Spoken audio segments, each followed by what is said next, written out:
이쪽 열어보면 안쪽이 훨씬 더 깊거든요. 살릴 수 있는 깊이가 있다고 하면은 최대한으로 살려가지고 좀 들어가는 부분이 도배하고 있어서 균일성을 조금 살리는 부분이라고 보시면 되고, 수납을 좀 극대화하는 부분으로서 전부 다 키 큰 장으로 만들고 최대한으로 욕실도 넓게 보이고 그 공간도 좀 넓게 보이는 부분으로 좀 구성을 했다라고 보시면 되고.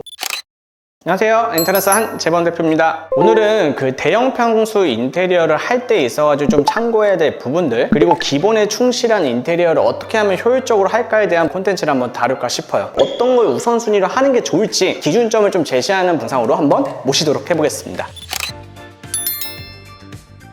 그 현관 부분부터 설명드리면, 우선 대형 평수 같은 경우에는 이 1강 소동 스위치 관련해서 반드시 있어야 된다. 큰 비용 드는 건 아니다 보니까 이 부분에 대해서 꼭 염두에 두시고, 현관장 같은 경우에 가급적 최대한 넓게 뽑고, 이쪽 열어보면 안쪽이 훨씬 더 깊거든요. 살릴 수 있는 깊이가 있다고 하면은 최대한으로 살려가지고 좀 들어가는 부분이 좀 좋지 않을까 싶어요. 욕실 먼저 할 거냐 주방 먼저 할 거냐에 있어서의 부분은 좀 선호도 문제다. 근데 욕실을 한다라고 했을 때 조금 포인트 줄 수 있는 부분들은 이런 600에 1200 꽉에 있어서의 높이 같은 거, 이런 조적에 있어서의 포인트 같은 것들하고 이런 조적 선반들도, 여기 코너 선반 있으면 좀 보기 흉하잖아요. 그래서 이런 코너 선반 같은 건 좀 없애고 이런 조적 선반으로서 들어가는 부분도 고려하면 좋을 것 같고요. 이런 젠다이 같은 경우에 높이는 밑에서부터 1200으로 여기 높이를 일부러 맞춘 거긴 하거든요. 반드시 그럴 필요는 없지만 어떤 맞출 수 있는 부분이라든지 이런 디테일한 부분들도 조금 고려하면 좋을 것 같다.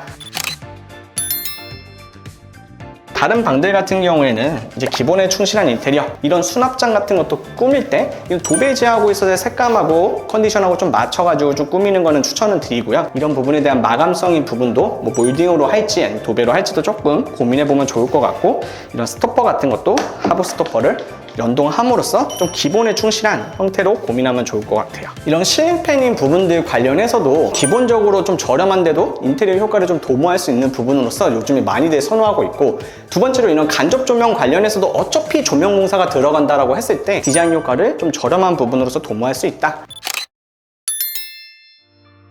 가급적 대형 평수 같은 경우에 마루는 최대한 크면 클수록 좋다. 그래서 여기에서 지금 쓰인 마루도 이건 그린 마루에서 240에 2430 정도의 사이즈로 길게 이게 뽑힌 형태, 엄청 넓어 보이죠? 원목 마루에 좀 가까운 형태로 해서 좀 들어간 부분이라고 생각하시면 될 것 같고, 아무래도 이렇게 공간들이 좀 크게 뽑히다 보니까 나머지에 있어서 공간들은 보시는 것처럼 이렇게 벽체를 치고 히든으로 들어가고, 이게 한 끗 차이긴 하거든요.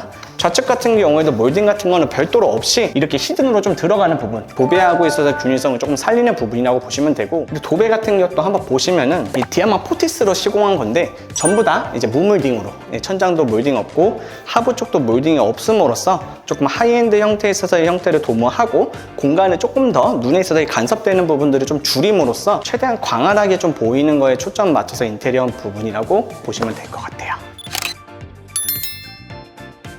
기존에 있었던 부엌 같은 경우에는 약간 이렇게 기역자로 좀 있었다고 하면은 수납을 좀 극대화하는 부분으로서 전부 다 키 큰 장으로 만들고 이렇게 대형 아일랜드로 만듦으로써 공간감도 차지하고, 더불어서 이제 부엌에서의 사용성도 좀 도모한 부분이라고 보시면 좋을 것 같아요. 정말 수납이 많거든요. 이쪽 다 수납, 공간감이 좀 차지하는 부분에 있어서 기본적으로 꼭 필요로 해야 되는 인테리어라고 하면은 통공사 플러스 부엌을 좀 추천드리는데, 아무래도 비용 대비했을 때 공간감을 많이 차지하는 부분이 많다 보니까 부엌은 꼭 놓치지 말라라고 좀 얘기 드리고 싶고요. 안방도 봤을 때 기본적으로 샤신을 리폼하고 필름으로 들어가면서 붙박이장, 기본에 충실한 형태로서 붙박이장 쭉 깔고, 이 욕실도 좀 600에 1200으로 좀 크게 뽑음으로써 최대한으로 욕실도 넓게 보이고 그 공간도 좀 넓게 보이는 부분으로 좀 구성을 했다라고 보시면 되고, 보시면 전부 다 무광으로 좀 전부 다 들어가면서 세팅을 했다라고 보시면 되고, 그 다음에 이렇게 단내림 들어가는 부분들도 어떻게 보면 좀 디테일한 부분으로서 어떤 샤워 공간이 있다라고 하면은 이런 부분들도 놓치지 말고 좀 구성을 하면 좋지 않을까 싶어요.